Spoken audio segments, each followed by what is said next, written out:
Alright guys, सो इस episode में हम पढ़ेंगे कि जैसे ज़ुबान चेंज हो रही है इसी तरह हमने अपनी वोकेबलरी को भी अपडेट करना है।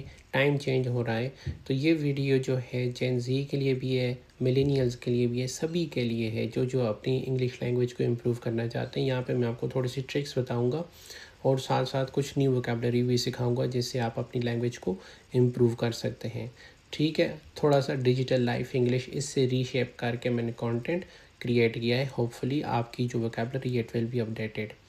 राइट, एक बात से में रख लें कि digital culture isn't just what we do, it's how we speak. So ये डिजिटल कल्चर ये भी नहीं है कि आप क्या कर रहे हैं, साथ साथ आप बोल क्या रहे हैं। ठीक है, क्योंकि बोलने का अंदाज़ बदल रहा है 21st सेंचुरी में। हर टाइम की तरह चीज़ें चेंज होती रहती हैं, इम्प्रूव होती रहती हैं और हर तरह के उसमें अप्स एंड डाउन्स आते रहते हैं। सबसे पहले एक रियलिटी चेक अपने साथ जहन में रखिए कि ये आपका ब्रेन है। ठीक है, आपका दिमाग है जो आपका सोचने का आपका सारा अभी यूज़ कर रहे हैं। साथ ये कि एक नई दुनिया क्रिएट हो रही है, टेक की, आईटी की, इंफॉर्मेशन टेक्नोलॉजी। राइट, इन दोनों को साथ साथ मिलाएंगे तो आप एडवांस रहेंगे, आप अपडेटेड रहेंगे। अपने माइंड की वोकेबलरी को भी मोबाइल की किसी भी एप्लीकेशन की तरह अपडेट करना है। The internet has created phenomena that never existed before. To describe them, your vocabulary needs an upgrade. वही बात, गोल क्या है? कम्युनिकेट क्लियरली करना है, प्रोफेशनली करना है एंड देन फ्लुएंटली करना है। की प्रिंसिपल्स क्या हैं कि digital English is about clarity, relevance and relatability. देखें, ये डिजिटल वोकेबलरी ऐसी है ना कि आपको दूसरे तक बात पहुंचानी भी है और आज की बात भी लगे और साथ साथ दूसरे को समझ भी आए। ये 3-4 चीज़ें आपने जहन में रखनी है। Moving on to the next slide. Doom scrolling सबसे पहला वर्ड। ठीक है, ये कैसे आया है? जैसे आप सोशल मीडिया पे देख रहे हो तो एक वीडियो देखी, फिर दूसरी देखी, फिर तीसरी देखी, तो ये स्क्रोल जो कर रहे हैं इसको डूम स्क्रोलिंग कहते हैं।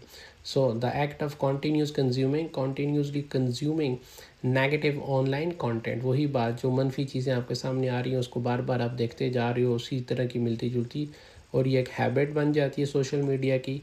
For example, I spend an hour Doom scrolling before bed and felt drained. मैं सोने से पहले 1 घंटा मैंने देखा डूम स्क्रोलिंग की, नेगेटिव चीज़ें देखी, तो मेरा दिमाग से वो थक गया, मुझे लगा जैसे बहुत ज़्यादा एनर्जी मेरी चली गई है। प्रो टिप क्या है? Use this to describe the modern phenomena of obsessively checking bad news. जो लोग हर वक्त बैड न्यूज़ चेक कर रहे होते हैं, ठीक है, वो इंटरनेट पे क्या हो गया, व्हाट्सएप पे क्या हो गया, फेसबुक, इंस्टाग्राम, इन सब की इन्फॉर्मेशन ले रहे होते हैं, उसको हम डूम स्क्रॉलिंग कहते हैं। Right, then the algorithm driven attention. ये बात भी जहन में रखिएगा।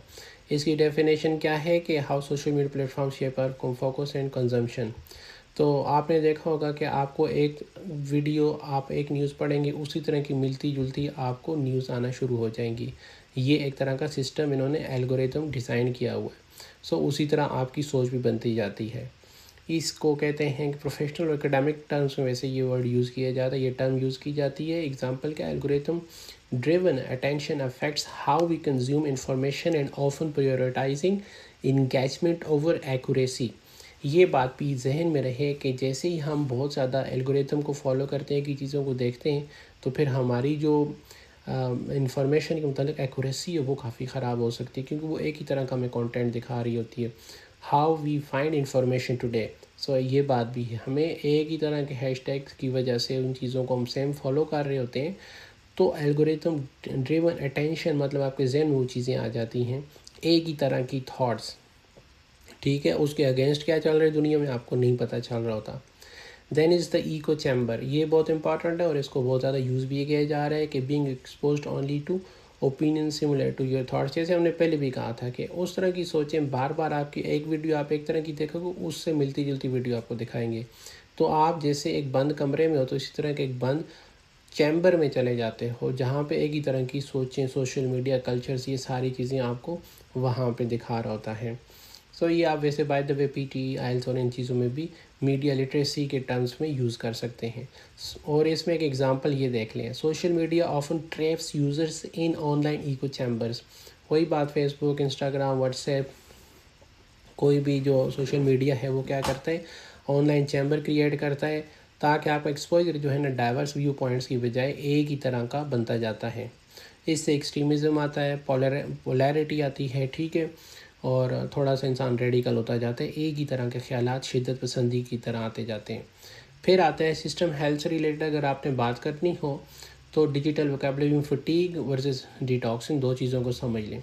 स्क्रीन फटीग क्या है कि आप दिमागी तौर पर एग्जॉस्ट हो चुके हो, ठीक है, फ्रॉम प्रोलॉन्ग डिवाइस यूज़, बहुत ज़्यादा मोबाइल यूज़ कर करके। सो रिड्यूस, इससे क्या होता है कि आपके अच्छे काम करने की जो प्रोडक्टिविटी है या किसी एक बात पे अटेंशन, जहन जो फोकस कर पा रहा था, वो चीज़ें ख़त्म हो जाती हैं या कम हो जाती हैं। जैसे ये मोबाइल की बैटरी डाउन हो, जिस तरह आपके मोबाइल की दिमाग की बैटरी भी डाउन हो जा रही है। Second is digital detox. So इसका उलट क्या होगा, जब आप मोबाइल बहुत ज़्यादा यूज़ कर रहे हैं तो मोबाइल को बंद करें, नेचर में चले जाएं, खूबसूरत लोकेशंस में चले जाएं जहाँ पे आप मोबाइल यूज़ ना करें, या बाहर अपने कमरे में या किसी दोस्त के साथ बैठकर बात करना, किताब पढ़ना, ये सारा कुछ आ गया डिजिटल डिटॉक्स। सो ये जो ब्रेक लेना होता है स्क्रीन से, इसको हम डिजिटल डिटॉक्स कहते हैं। ग्रेट फॉर लाइफस्टाइल और मेंटल हेल्थ, हेल्थ इंप्रूव होती है और हेल्थ रिलेटेड मेंटल हेल्थ से टॉपिक्स के कॉन्टेक्स्ट में भी इसको यूज़ किया जाता है। Right now installation guide how to use digital के उसको एक्सप्लेन कर लें, पहले थोड़ा सा उसमें बैलेंस रखें, कौन सी वोकैबुलरी कहाँ पे यूज़ करनी और फिर रिलेटेबल सिनेरियोज़ में इस्तेमाल करना है।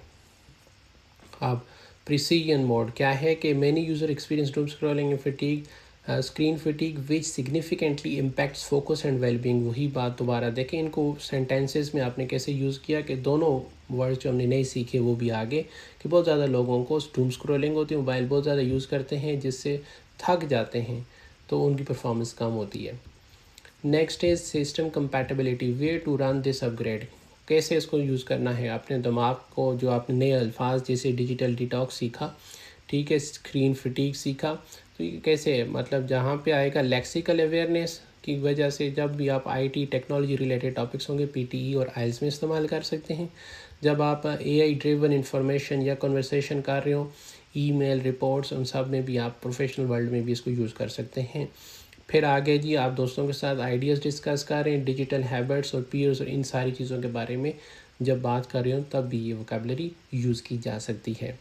फिर आगे एग्ज़ाम स्ट्रेटजी में क्या करना है कि कम्युनिकेटिव एक्यूरेसी, के मतलब कैसे आपने सही टाइम पे उस चीज़ को यूज़ करना है। When you use terms like algorithm driven attention instead of internet shows us stuff. देखें, आप कहते हो इंटरनेट हमें वही चीज़ें दिखाता है, ये बहुत लंबा हो जाएगा, इसका समझ नहीं आएगा। इसके लिए एक अच्छी टर्म क्या है, एल्गोरिथम ड्रिवन अटेंशन। सो आपको A+ मिलेंगे या आपकी परफॉर्मेंस, आपका असेसमेंट अच्छी आएगी। Moving on to the next slide कि डेवलपर हैक्स क्या है, cheat codes for mind learning. ये माइंड से रिलेटेड जैसे बता रहे हैं, डिजिटल नोटबुक में आ गया, ठीक है। हर न्यू लफ्ज़ जो भी है आपका, keep a dedicated list of trending terms. तो आप ये कर सकते हैं कि अपने पास ट्रेंडिंग टर्म्स जो हैं उनको लिखते जाएं, उनकी लिस्ट बनाते जाएं, फिर एनालाइज करें, ठीक है, और उनको आर्टिकल्स वगैरह पढ़ें और उनको यूज़ करें। एक्शन आइटम्स क्या हैं कि इन पे करना है क्या, write your own version of these captions to practise integration. इनको डेली लाइफ में, अपनी स्टोरीज़ में, अपने जो पोस्ट हैं, ठीक है, लोगों से बात करने में, वहाँ पे उनको प्रैक्टिकली यूज़ करना है। द कॉन्टेक्स्ट ड्रिल क्या है, देखें, एक है कैजुअल, आमतौर पर दोस्तों में बैठे हुए हैं, एक है स्कूल, यूनिवर्सिटी, कॉलेजेस या किसी पढ़े लिखी जगह पे लाइब्रेरी में बैठे हुए हैं, फिर है एक प्रोफेशनल किसी भी कॉर्पोरेट बिजनेस साइट पे बैठे हुए हैं। सो उनको हमने डिजिटल डिटॉक्स की एग्जांपल से देखें कैसे यूज़ करेंगे। दोस्तों के साथ हैं तो I need a digital detox this weekend, मैं दोस्तों से को कहता हूँ कि मुझे डिजिटल डिटॉक्स चाहिए इस वीकेंड पे, हफ्ते के एंड पे, ठीक है। फिर एकेडमिक में आ गया, रेगुलर डिजिटल डिटॉक्सिस में mitigate the effects of screen fatigue, दिमाग जो थक जाता है उसको कम करने के लिए डिजिटल डिटॉक्सिस काम आती हैं, ये एकेडमिक टर्म में आ गया। फिर आ गया professional to prevent burn out, थकन जब अगर दिमाग से, जैसे हम बहुत ज़्यादा जॉब्स कर रहे हैं, लंबी शिफ्ट्स कर रहे हैं, काम बहुत ज़्यादा वर्कहोलिक हो रहे हैं, the company encourages a weekend digital detox, तो कंपनीज भी कहती हैं कि आपने डिजिटल डिटॉक्स की तरफ जाना है।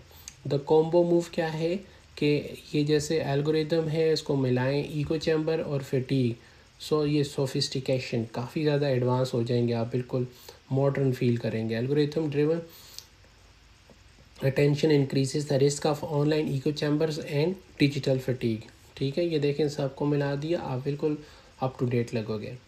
राइट, अपडेट सक्सेसफुली, आपके माइंड में ये सारी समरीज़ें, सोफिस्टिकेशन होगी, एग्जाम्स में आपको फ़ायदा होगा, फ्लुएंसी आएगी, प्रोफेशनल टेक कॉन्टेक्स्ट में the ability to articulate complex digital experiences.